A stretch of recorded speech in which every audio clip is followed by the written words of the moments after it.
It was a seemingly ordinary Mother's Day, families gathering to celebrate the women in their lives who had nurtured and cared for them. But in the small, quiet town of Millfield, there was an eerie feeling in the air. As the sun began to set, families left local restaurants and parks to return to their homes.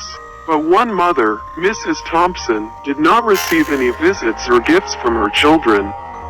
She prepared a small meal for herself, filled with sadness and disappointment. As she began to drift off to sleep, strange noises began to fill her home.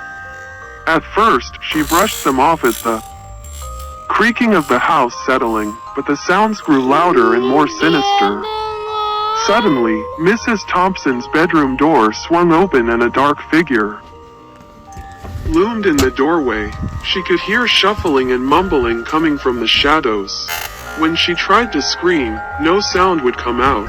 The figure stepped forward, revealing itself to be a grotesque, twisted version of her own mother.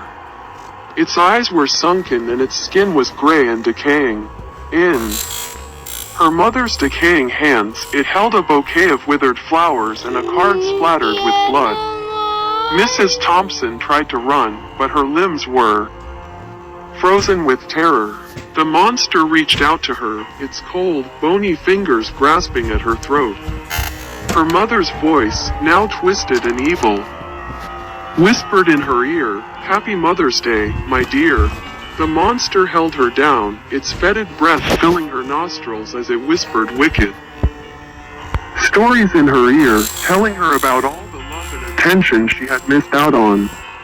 Mrs. Thompson struggled to breathe and hold on to her sanity. As the night carried on, the next morning, the sun rose over Millfield once again, but it was a little less bright. Mrs. Thompson's empty house sat silent, and her children were nowhere to be found. Some say she was taken by her mother's ghost that night, but no one dared to enter the house to find out. Mother's Day was never the same in Millfield again.